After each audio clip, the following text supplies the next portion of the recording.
Good morning, good morning, good morning. This is Saurel Quettan, and with me is Dr. Giovanni Gonzalez, the co-founder of the Daily Huddle, my business partner, and my good friend and brother. We love to tackle conversations that are fun for us and hopefully totally informative and difference-making for you. Today's conversation comes from Gio's question, and the question is, why gossip is normal and yet so destructive and negative for a company? So, Gio, I love the subject. I love to gossip. And I know how destructive it is. But given the conversation we're going to create, you and I have actually created the space for ourselves so that we can be responsible. That gossip is normal, and yet it's like a double-edged sword, right? One way it cuts, it creates bonds, it creates familial relationships. It lets you know that I love you, I care about you, I'm protecting your reputation, all of that. And yet, on the other edge of the sword, it could wreak havoc in a company. And folks, that's today's conversation. And Gio, I can't think of no better human being to be in this conversation with than you, brother. Saurel, thank you for creating me that way. And I'm not a doctor, but what I do appreciate in your saying that is that something that's been percolating in my mind is the possibility of doing a doctorate degree. So you're like creating this future for me. And I've talked to a few universities, and I've kind of been poking around that notion. So You're thank you for kidding me, creating man. that. If you do that, Gio, you know we got to dance together, right? I'll Of jump in course. if you do that. Well, now you're really screwed because I've been really thinking about doing it. So now you're gonna have a doctorate degree too, just for fun, man, just for fun. Just fun. Go So, ahead. this is a great conversation. Why gossip is so normal, you know? So we certainly don't want to bring a negative connotation to gossip. It would be silly of me, or maybe silly of us, to say stop gossiping, because it's how we bond with our friends, it's how we bond with our families, how we bond with our significant other. If anyone who has a significant other, that's the coolest thing. When you go at night and you start saying, well, did you know what happened to this person, and did you know what happened with this other? It's a great feeling at the Yeah. level of the brain, right? And Yeah.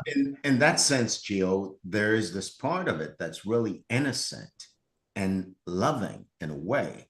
Because when I Hmm. was sitting across the table from Susan, or you're sitting across the table from Anisha, and you're saying, did you know? There's nothing malicious about it. There's just Right. me informing you because you may have not known. And there's me also telling you indirectly, I'm I telling mean, you, your team. We're on the I love same you. team. Yeah, same team, We're in like the that. same team. And if I go to you and I say, well, I heard this happen, it's creating this bond between you and I. And then at work, same thing. When I have the person that works next to me in my next office, and then we go, and if this is a large organization, then we can say, did you see what happened in technology? Did you see what happened with John? Did you see what happened with Susan? Right? And it creates this Yeah, kind of like you and I are together. I yeah, got your back, you got my back. Go ahead. and it's also helpful in this sense, right? If you're new to the family, meaning your cousin X who lived in Timbuktu, but you're now here in the environment, you need to know how to navigate the social dynamics so that you don't get railroaded, right? So I've got to warn you secretly about this other cousin, about my sister, Oh, right? like you mean like a new person to the family, like a significant other or a new friend. I gotta tell you about Uncle Bob drinks at Thanksgiving. That way you don't make a fool out of yourself or, railroad the opportunity to be part of the family. So it's a Or way, take things personal. yeah, like that. Yeah. And same thing at work in many ways. It's same thing at work. I remember there was this show, I don't know, most people have seen it in America, called Grey's Anatomy. Did you ever see that show? Couple of episodes. It was an ER show, and there was this lady that she was the like the boss, like the resident director, or a lady, and they called her Nazi Hmm. because she was so firm and she was so strong, and she just was no nonsense kind of human being, and they loved her and feared her, and they called her Nazi or something like that. This happens at work as well, right? This happens at work where two human beings kind of connect, and then they have each other's back, and not necessarily go to the degree of saying something like that about someone like they would in a TV series, but in the degree of warning, well, that person, Bob or Proctor, or whoever it is, he's really rough, and don't take things personal. And he doesn't really treat well his secretary or his assistant, but anyway, he means well. That kind of camaraderie happens in the context of bonding, but there's this tiny little borderline between that bonding and Mhm. gossiping that creates what we call a cancer for an organization. Yeah. And And yeah, go ahead, Sorrel. yeah, I was thinking, Gio, what keeps in families too, in churches, it creates the same cancer, but it doesn't grow as rapidly or maybe get stunted in the beginning because, we're family. We actually have something at stake that keeps us from destroying ourselves in the relationship. But in a company, that doesn't exist. What bonds us at the company is that we work there together. In fact, I don't know you. I just met you. And yet we gossip in the same way. And in an environment like that, Gio, I think what you're pointing to is that what makes gossip normal in families and beneficial actually is negative and destructive in companies where people are in silos and separate departments. And they're there already in a mode of, hey, I need to survive here. My job is Yes. at stake. Sorry, I wouldn't say, not that I'm disagreeing with you, just that from the point of view in which I'm hearing what you're saying, I wouldn't say gossip is not destructive in a family or is not destructive in a church environment. I think it is very much destructive. In any community is destructive. Mhm. It doesn't. Maybe there is more flexibility in a family environment, I would say, when two cousins talk about a third cousin and stuff. But in my experience, and leading personal transformational courses, I definitely see families being destroyed from what someone said that they meant different, but was taken out of context Mm, or something, something, something. yeah. At work, certainly, it's, I would say, even more delicate, given that there is so much at stake. Yet, I would say that for the most part, this emotion, this feeling of bonding, at the level of the brain, one would say there are chemicals of reward like dopamine, and serotonin, and what happens in the connection between friends. This feeling of bonding clouds the impact to an organization. It clouds the impact that it creates to a team when Liz and I get together. We're having a bad day because Sorel said something, and then someone comes into the environment of me and Liz, and that person now has a view with Sorel based on my bad day, and based on the bond that Liz and I have. But this third person now says, oh yeah, Sorel is like that. I must be careful. And now I am no longer being responsible inside of a team.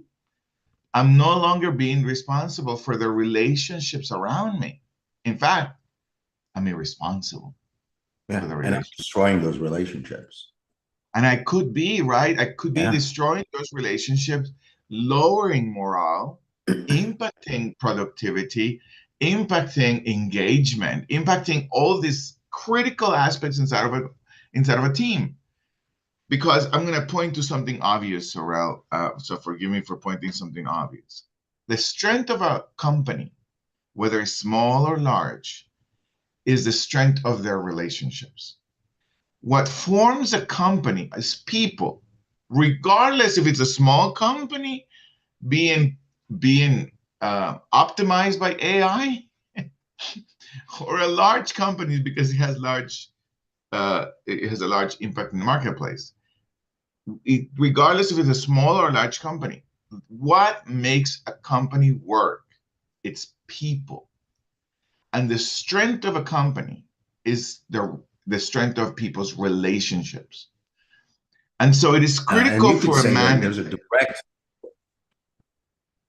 Go ahead, Sorrel. So go ahead. Go Yeah, I ahead. was going to say what you're saying is that there's a direct correlation between the strength of the relationships and the effectiveness of the company in serving its market, and the effectiveness of the company at being an environment where people actually like to work and like each other, right?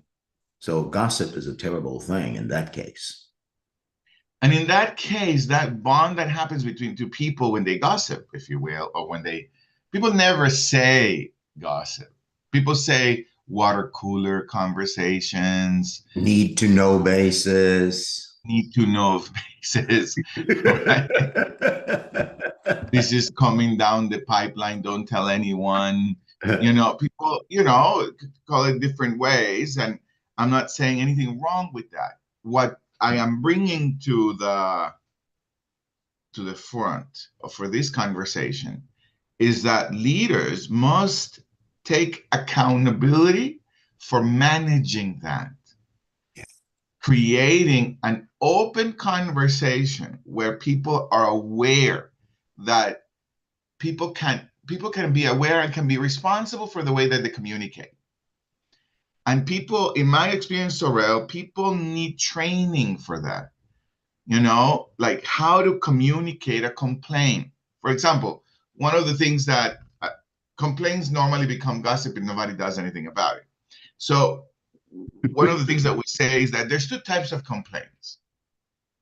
There is the complaint that I am committed to doing something, like a committed complaint. And then there is an uncommitted complaint where I go to you, complain about something, but I am not willing to do anything about it. And very interested in the complaint itself for its own sake. Yes, and I just want to be Yeah. heard and I just want to vent. That's an uncommitted complaint. For the most part, uncommitted complaints become gossip.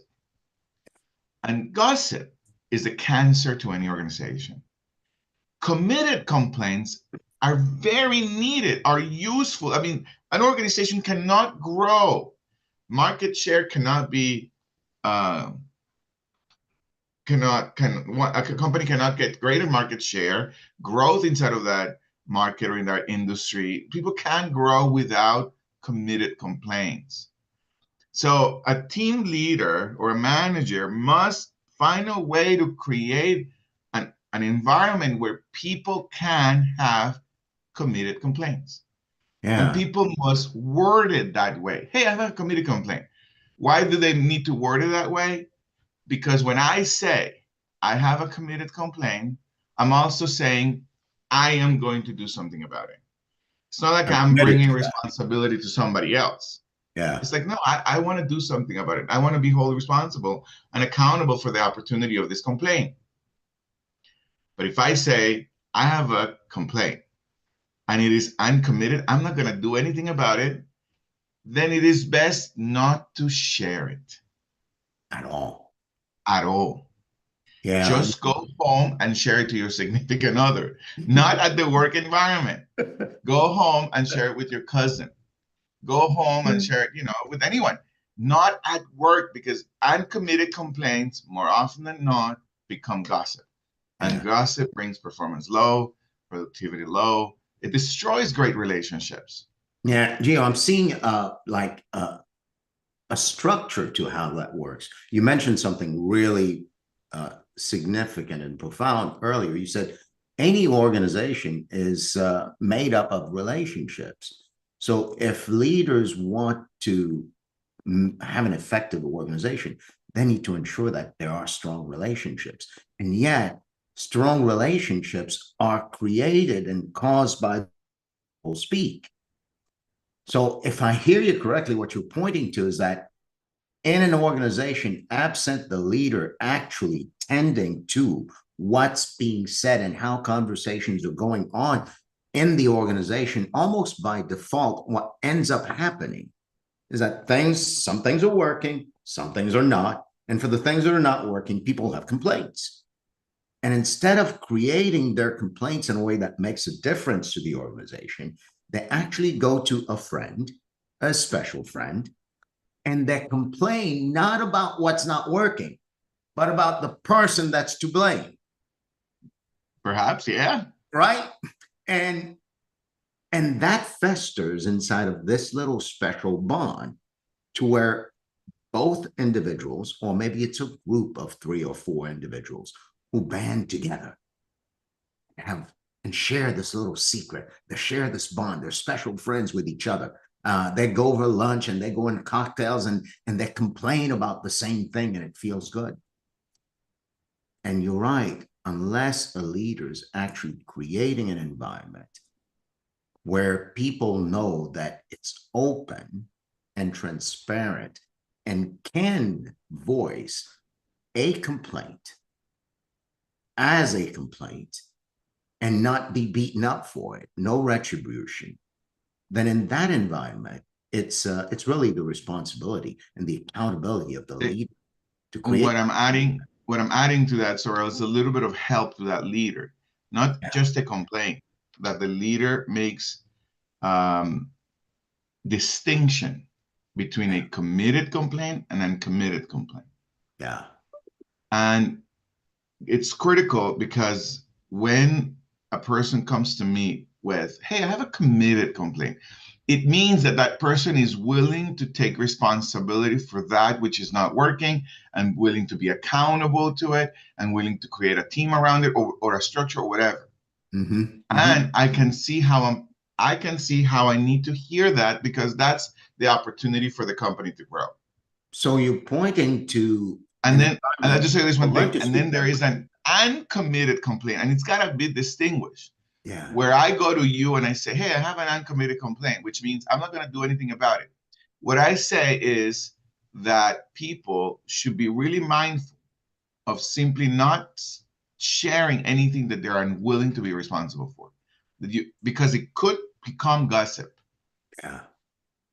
You know, I have this complaint about Liz, but I'm not willing to talk to her.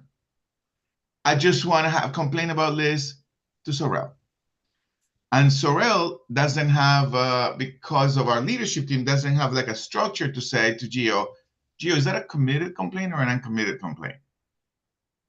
And then I said, well, it is committed, but I won't do anything about it. I just want to throw Liz under the bus. I just want to throw this under the bus. So you can say to me, then no, don't say it to me, because you're going to give me your opinion about Liz, your relationship with Liz, but you're unwilling to be responsible for it. So no, don't say anything about it. Or I could say, well, no, it is a committed complaint. All right, let me hear what you gotta say so that I can support you in having a conversation with Liz. Yeah. Now I'm on the hook. Now I gotta learn, well, how do I talk to Liz? Right? Because this is a committed complaint. That's what I'm adding to the conversation. Not just and I think it's perfect to add that, Gio, because it leaves leaders, company owners with a clear structure that doesn't involve the guilt and shame that would come with it when I say, hey, gossip is bad, you have to stop it. No, it's more like gossip is normal. And yet, in organizations, be mindful that uncommitted complaints can turn into gossip. And given the cancer that gossip is, unless you're willing to pay the price of eroding trust and morale, of reputations, and even kill entire careers, right? People lose their careers in companies as a result They of lose this. their job for sure. Yeah. And unless you're committed to undermining everything you're up to, and really deal with a revolving door of people coming through your organization, then what you're saying is critical for leaders. They Mhm. must create an environment where people speak the language. So the training is this, right? There is an uncommitted complaint and there's a committed complaint. And teams and organization leaders make a clear distinction between the two. And that's common knowledge, common practice, common language among team members. And now you have the liberty to come to me. But when you come to me with a complaint, you better label it. Which one is it? Which one is it? And we give each other the permission to actually check, to validate whether or not what you're calling a committed complaint is really a committed one, right? Yes, yes, Yeah, yes. And it allows for people to be responsible for what yeah, they're going to say. Because what I have found, Sorel, in my own growth and development, and whenever I have the opportunity to create this conversation with teams and organizations, what I have found is that when a person is conscious of, I'm not willing to do anything about it, I just want to vent, they usually choose not to say something. they zip it. Yeah, yeah, like I'm not going to do anything about it. Yeah, But there are occasions when a person has an uncommitted complaint, they have a complaint or they want to talk about someone and they're not going to do anything about it. They label it. I go to you, Sorrel, and say, hey man, I have an uncommitted complaint. I'm not going to do anything about it. I just want to let this go. Would you be okay hearing it? But I want you to know I'm responsible for what I'm saying and I'm not being accountable. And this is not true. This is a story I'm making up. And depending on our relationship, you're going to say, okay, go ahead. But I'm not going to take you right. serious. Yeah, And then it keeps that bond between friends, colleagues that are strong. However, we make each other responsible. That if we start getting this damaging thing the out, other.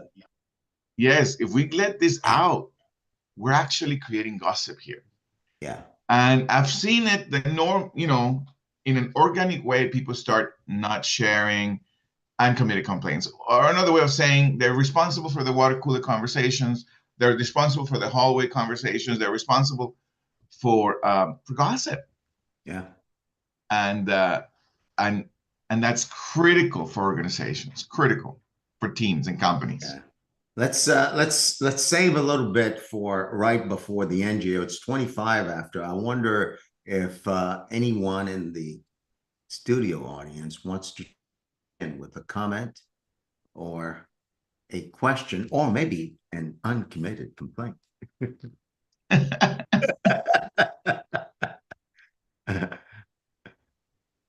Yeah.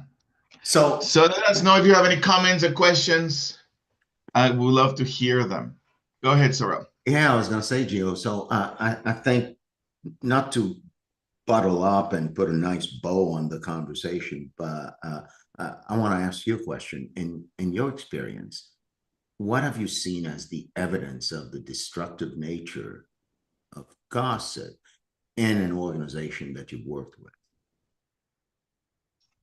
It's really destructive, and I think anyone inside of an organization can feel related with this. Um, a lot of those indexes, or what they call KPIs, or inside of an organization, morale, engagement, productivity, a lot is tied to the way people interact with each other, and the relationships that departments have with departments, and the relationship that an individual has with another individual. And more often than not, there is conflict.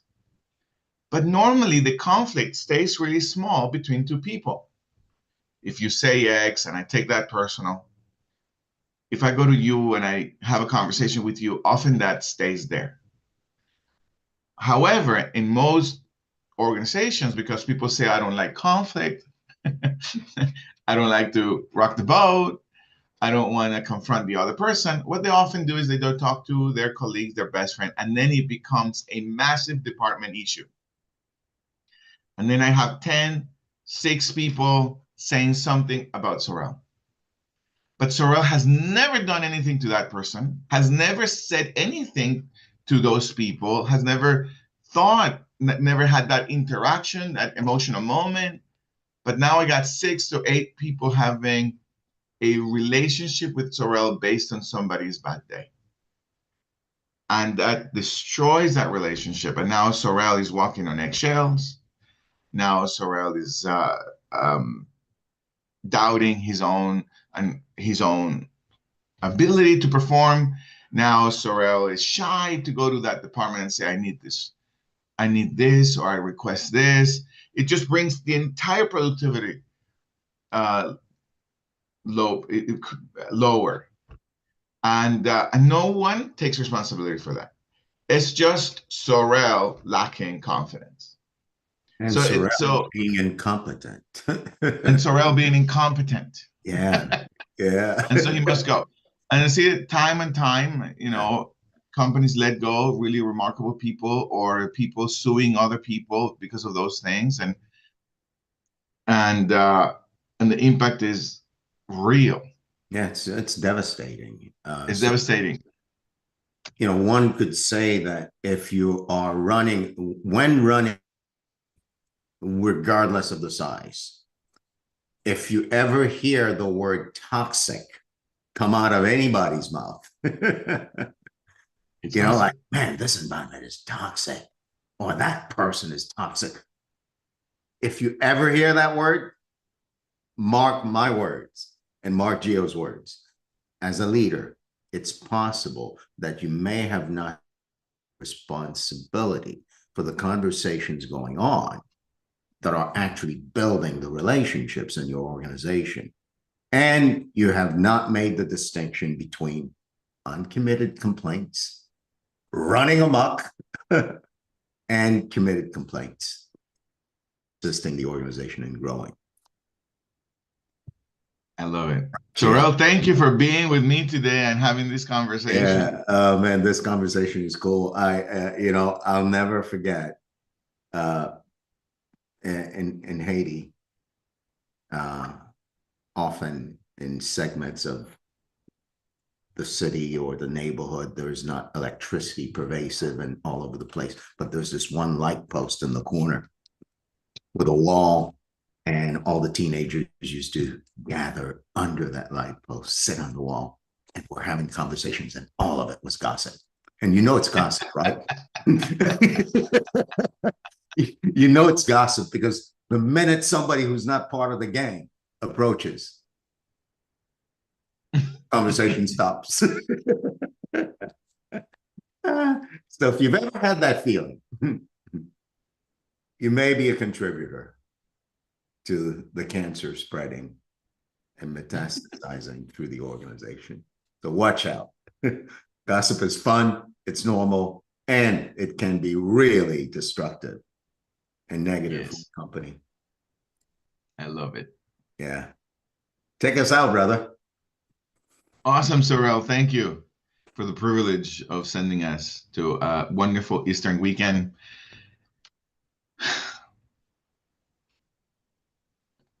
What context do I want to create? But here's what I wish for you. First, thank you for listening, and thank you for being here, and thank you for being part of the Daily Huddle committed complaint family. And wishing you an amazing Eastern weekend with family and friends. And these are the 8 tenets to have a phenomenal weekend. The first one is love. Love those who have a different opinion of. Love those who have the same opinion of you. Love those who gossip and love those who don't. Love. The second one is laugh. Laugh out loud. Laugh at yourself. Laugh at life. Don't take it so serious. Stretch your cheeks as much as you can. It helps with your wrinkles. It makes you sexy. It makes you confident. Stress less. It's only one life. This is it. Might as well just take it easy. We're not taking anything away. There's no success so so high that it's going to prevent you from not it's going to prevent you from Dying. dying. Take it easy. Not that big of a deal. Enjoy your life. Stress less. Eat more plant-based. Get closer to the trees. Hug the trees. Eat the trees. Avoid at all costs processed foods. It really is killing us. Nobody cares. Avoid at all costs processed foods. Move every day. 10 minutes in the morning. As soon as you wake up, walk. Right after lunch, walk. Give jealousy away. Give resentment away. Give all of it away as much as you can to make your life meaningful. And sleep. Every day, sleep. 7 hours. This helps with everything in your life. Sleep. Final but not least, check yourself before you wreck yourself. Yeah. Check your assumptions. I love you. Saurel loves you more. See you Monday. Do a little gossiping this weekend.